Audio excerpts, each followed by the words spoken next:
السلام علیکم ورحمۃ اللہ وبرکاتہ۔ محترم سامعین، خواتین و حضرات، اجالا چاندنی امید اسلامک چینل سے میں آپ کی خدمت میں ویڈیو لے کر حاضر ہوا ہوں۔ دنیا کے لوگ اس بارے میں لڑتے ہیں، جھگڑتے ہیں، بحث و مباحثہ اور جنگ و جدل کرتے ہیں کہ اجتماعی دعا بدعت ہے یا سنت۔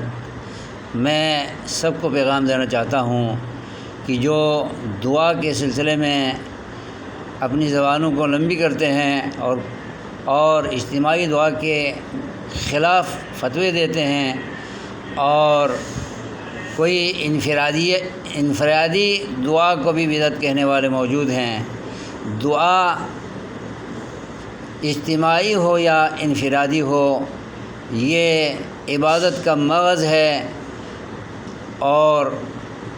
ہر حالت میں دعا مانگنا اللہ کو نہایت پسند ہے۔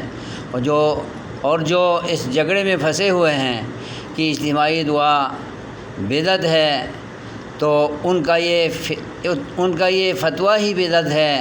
اور اس طرح کے فتوے دینا یہ ان کی شان کے خلاف ہے، ان کے مرتبے کے خلاف ہے، ان کے منصب کے خلاف ہے۔ میں یہ بھی سمجھتا ہوں کہ اس طرح کے فتوے دینے والے علم سے نابلد ہیں، علم سے پیدل ہیں، انہیں توبہ کرنی چاہیے۔ ان الذین یستکبرون عن عبادتی سیدخلون جہنم ساغرین۔ جو اللہ تعالیٰ کے حضور دعا کرنے سے انکار کرتے ہیں، نفرت کرتے ہیں، پیچھے ہٹتے ہیں، کتراتے ہیں اور اسے اچھا نہیں سمجھتے، وہ جہنم میں ذلیل و خوار ہو کر جائیں گے۔ دعا کے خلاف بولنے والوں، دعا نہ کرنے والوں اور دعا مانگنے کے سلسلے میں ہاتھ تک اٹھانے کے خلاف کہنے والوں، سن لو، کل قیامت میں اللہ کے رسول صلی اللہ علیہ وسلم حوض کوثر پر لوگوں کو بلا رہے ہوں گے اور فرشتے روک رہے ہوں گے ان کو، تو یہ بتایا جائے گا اللہ کے رسول ہم ان کو آگے نہیں آنے دیں گے، اس لیے کہ آپ کی وفات کے بعد، آپ کے رحلت کے بعد، آپ کے دنیا سے چلے جانے کے بعد ان لوگوں نے آپ کے دین کا حلیہ بگاڑ دیا تھا، اس میں بدعات پیدا کی تھیں، اس میں شرک لے کر آئے تھے، اس میں اسلام کے اقدار و اخلاقیات کے خلاف لوگوں نے فتوے دیے تھے، تو آپ صلی اللہ علیہ وسلم انہیں سحقاً سحقاً لمن غیر بعدی فرما کر انہیں دھتکار دیں گے، انہیں جہنم میں گرانے کا آپ حکم دیں گے۔ آپ فرشتوں کو یہ بتائیں گے کہ ان کو اوندے منہ جہنم میں اوندا گرا دو۔ اللہ تعالیٰ ہمیں اس قسم کے فتوے دینے، اس قسم کی باتیں کرنے، اس قسم کی زبان درازی کرنے، اس قسم کی دعا کے خلاف بولنے اور دعا کرنے والوں کو دعا کرنے سے روکنے کی کوشش کرنے والے اچھا نہیں کر رہے ہیں اور برا کر رہے ہیں، انہیں اپنے اس فتوے سے، اپنی اس دشنام ترازی سے، اپنے اس نظریے سے اور فکر اور سوچ سے توبہ کر لینی چاہیے، ورنہ کل قیامت میں اللہ تبارک و تعالیٰ سے انہیں خیر کی کوئی امید نہیں ہے۔ میں تمام سامعین اور سامعات سے یہ التماس کرتا ہوں کہ دعا چاہے انفرادی ہو خوب مانگیں، دعا اجتماعی ہو خوب مانگیں، دعا کے لیے کوئی وقت مقرر نہیں ہے، دعا کے لیے کوئی مبالغہ آمیزی منع نہیں ہے، صرف یہ منع ہے کہ کسی غلط عقیدے سے دعا نہ کریں اور کسی شرک کا ارتکاب نہ کریں، کسی بندے سے، مخلوق سے اور فوت شدہ لوگوں سے، ان کے دربار، ان کے آستانوں پہ جا کے ان سے نہ مانگیں، زندہ اللہ سے مانگیں، اور کسی بھی نیک بزرگ سے دعا کروائی جا سکتی ہے اور جائز طریقے سے دعا مانگنے کا حکم ہے۔ شرک سے بچ کر، بدعت سے بچ کر ہاتھ اٹھا کر دعا مانگیں، اللہ کو زیادہ محبوب ہے، اور ہر وقت دعا مانگیں، اللہ کو بہت پسند ہے۔ الدعاء مخ العبادہ، الدعاء هو العبادہ، اس قسم کی روایات موجود ہیں کہ جس دعا میں خلوص نہ ہو وہ دعا فضول ہے، اور جس نماز میں دعا نہ ہو وہ نماز فضول ہے، اور جس عبادت میں دعا نہ ہو وہ عبادت فضول ہے۔ دعا اللہ سے کی جاتی ہے اور اللہ سے خیر مانگنے کے لیے کی جاتی ہے، اللہ سے تمام شرور سے بچنے کے لیے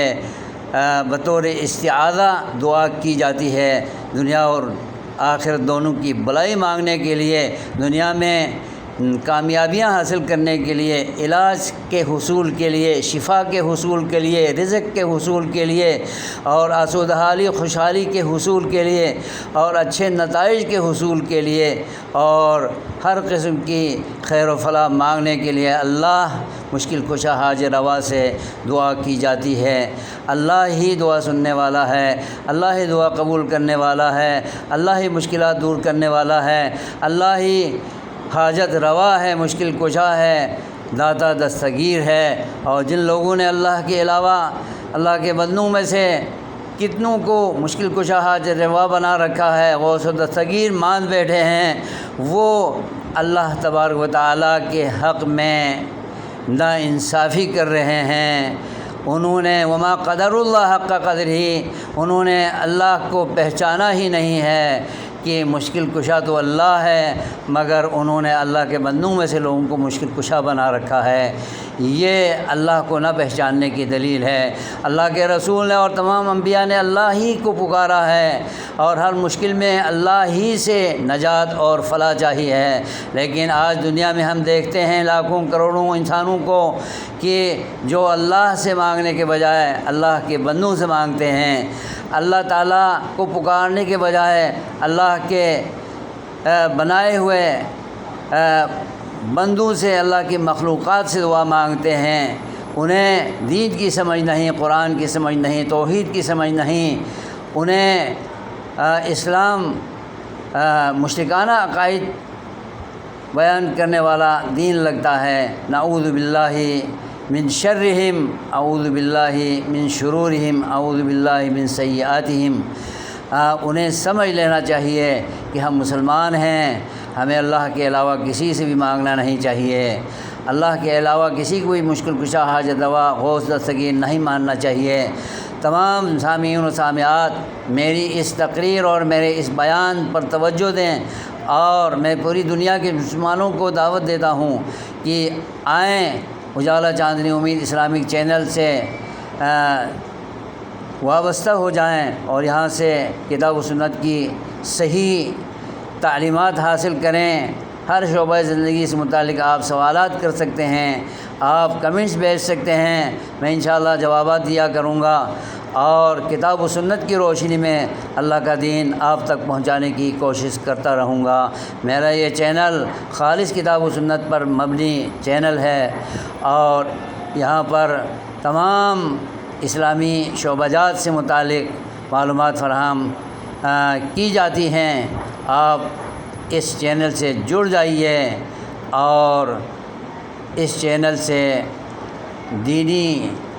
علوم، دینی رہنمائیاں اور دینی ارشادات اور مسائل کا حل حاصل کریں۔ اللہ تبارک و تعالی ہم سب کو دین متین پر، صراط مستقیم پر، اور دین محمدی پر، اور ختم رسالت کے عقائد پر ایمان رکھ کر چلنے کی توفیق عطا فرمائے۔ آمین۔ والسلام علیکم ورحمۃ اللہ وبرکاتہ۔